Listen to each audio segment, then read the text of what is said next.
Hello, আসসালামু আলাইকুম। Welcome to পিঁপড়া একাডেমি। সুপ্রিয় শিক্ষার্থীরা, তোমরা যারা আমার চ্যানেলে নতুন, অবশ্যই চ্যানেলটি সাবস্ক্রাইব করে পাশেই থাকো।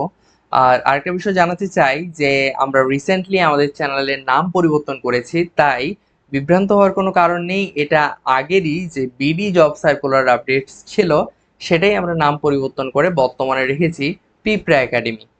ওকে, তো ইন্ট্রো গল্প বাদ দিয়ে আমরা ভিডিওতে চলে আসি। আজকের ভিডিও টপিক হচ্ছে তোমরা অনার্স দ্বিতীয় বর্ষ সেশন 2021-22 পরীক্ষা 2024 তোমরা অনলাইনে ফর্ম ফিল আপ কীভাবে করবে, এটার সঠিক নিয়মটাই মূলত আমি আজকে ভিডিওতে দেখাবো। তো চলো আমি ডিরেক্টলি অনলাইনে চলে যাচ্ছি। তো আমি বলে রাখি যে এই কাজটি করার জন্য প্রথমে তুমি তোমার ফোন বা ল্যাপটপ বা কম্পিউটার যেটাই থাকুক না কেন সেটা ওপেন করবে এবং তারপরে তুমি ক্রোম ব্রাউজারে চলে যাবে। ক্রোম ব্রাউজারে গিয়ে তোমরা যখন ems.nu.ac.bd তে ক্লিক করবে, ঠিক তখনই তোমাদের সামনে এরকম একটা ইন্টারফেস চলে আসবে। এটা হচ্ছে এনইউ এক্সামিনেশন ম্যানেজমেন্ট সিস্টেম, এই জন্যই এটা হচ্ছে এনইউ ইএমএস লিখলেই চলে আসে। ওকে, তো আমরা একটু ওয়েবসাইটটা দেখি। ওয়েবসাইটটা দেখলা তোমরা সবাই। তো তোমরা ঠিক বাম দিকে চলে আসো। বাম দিকে তোমরা দেখতে পাচ্ছ যে NU admin log in, NU user log in এবং এনইউ স্টুডেন্ট লগ ইন। তোমরা এইখানে ক্লিক করবে এনইউ স্টুডেন্ট লগ ইন এবং এখানে তোমরা কি দিবে, এখানে তোমরা তোমাদের রেজিস্ট্রেশন নাম্বারটি দিয়ে দিবে এবং দেওয়ার পরে সাবমিট করে দিবে। সাবমিট করলেই তোমরা তোমাদের নাম দেখতে পাবে এবং রেজিস্ট্রেশন নাম্বারটাও পাশে দেওয়া থাকবে। এখানে জেনারেল ইনফরমেশনে কিছু তথ্য দেওয়া থাকে এবং সেই তথ্যগুলোতে বলা থাকে যে তুমি কিভাবে আসলে আবেদনটা করবে। তো সুপ্রিয় শিক্ষার্থীরা, আবেদনটি করার আগে অবশ্যই এই নিয়মাবলীগুলো পড়ে নিবে যে এখানে কি বলা আছে জেনারেল ইনফরমেশনে। তো আমরা দেখি যে এখানে বলা হয়েছে যে বাম পাশের মেনুবার থেকে ফর্ম ফিল আপ মেনুতে ক্লিক করে অ্যাপ্লাই নাও বাটনে ক্লিক করতে হবে এবং অ্যাপ্লাই নাও বাটনে ক্লিক করার পর ফর্ম ফিল আপের প্রয়োজনীয় তথ্য যেমন পরীক্ষার বিষয় ইত্যাদি তথ্য দিয়ে সাবমিট করতে হবে। পপ আপ মেনু থেকে ফর্ম ফিল আপ নিশ্চয়নের জন্য ইয়েস বাটনে ক্লিক করতে হবে, অন্যথা যদি তুমি ফর্ম ফিল আপটা করতে না চাও তাহলে ক্যান্সেল করে দিবে। এবং চতুর্থতে বলা হয়েছে ইয়েস বাটনে ক্লিক করার পর অ্যাপ্লিকেশন ফর্ম ডাউনলোড করে প্রিন্ট এবং পরীক্ষার নির্ধারিত ফি সহ কলেজে নির্ধারিত সময়ে জমা দিতে হবে।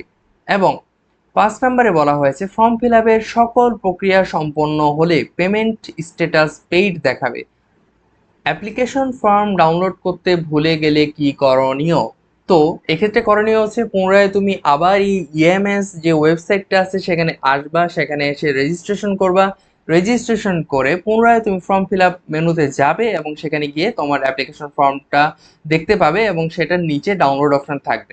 ঠিক আছে, তো তুমি সহজেই এটা কিন্তু ডাউনলোড করতে পারবে। তো চলো আর দেরি না করে আমরা চলে যাচ্ছি ফর্ম ফিল আপে। তো এখানে অ্যাপ্লাই নাও বাটনে ক্লিক করলে এখানে কিন্তু তোমার সব ডিটেইলস চলে আসবে, তোমার স্টুডেন্ট ইনফো চলে আসবে এবং তোমার যে সাবজেক্টসগুলো আছে, কোর্সগুলো আছে সে সম্পর্কে কিন্তু এখানে চলে আসবে। তারপরে তুমি কি করবে, তারপরে এখানে তোমার করণীয় হচ্ছে এখানে কিন্তু তোমার টোটাল ফি কত, ফর্ম ফিল আপের জন্য ইউনিভার্সিটি ফি কত সেটা দেওয়া থাকবে। এখানে টোটাল দেওয়া আছে যে 1600 টাকা, কিন্তু বিভিন্ন কলেজ ভেদে এই ফিটা বিভিন্ন হয়ে থাকে। যেমন বিভিন্ন কলেজে 4000, বিভিন্ন কলেজে আবার 4500, কোনো কলেজে 5000, বিভিন্ন হয়ে থাকে। ঠিক আছে, এটা কিন্তু কলেজ কর্তৃপক্ষ বেশি নিয়ে থাকে।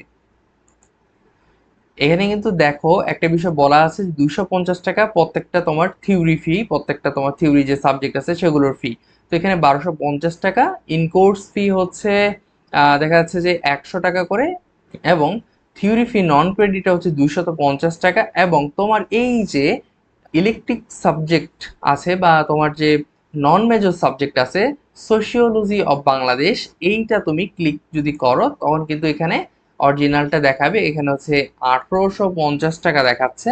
সো এটাই কিন্তু তোমার হচ্ছে টোটাল মানি এবং এই মানিটার সাথে তোমার আরো কিছু টাকা যুক্ত হবে, যেই টাকাটা সহ তুমি কলেজে জমা দিবে। সেটা কিন্তু কলেজ থেকে তোমাদের বলে দেওয়া থাকবে যে টোটাল কত টাকা দিয়ে তুমি ফর্ম ফিল আপ করবে। তারপর এইখানে চলে আসবে যে আপনার আবেদন নিশ্চিত করতে প্রয়োজনীয় ফি জমা দিয়ে এই ফর্মটি অবশ্যই সংশ্লিষ্ট কলেজে জমা দিতে হবে। তো এখানে সিলেক্টেড ক্রেডিট 24 দেখাচ্ছে, কারণ সবগুলো কোর্স মিলে 24 ক্রেডিট হচ্ছে।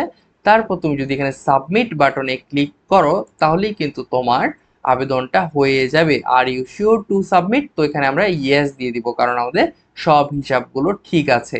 সো তোমরা দেখতেই পাচ্ছ এই যে চলে আসছে অ্যাপ্লিকেশন ফর্মটি, এবং অ্যাপ্লিকেশন ফর্মটি চলে আসার পর তুমি এক কাজ করবে, অ্যাপ্লিকেশন ফর্ম এই যে ডাউনলোড অপশন আছে, এখানে কিন্তু বলা নাই যে ডাউনলোড, তো এখানে তোমরা এই যে দেখতে পাচ্ছ ডাউনলোড অপশন, এইখানে ক্লিক দিলেই এটা কিন্তু ডাউনলোড হয়ে যাবে।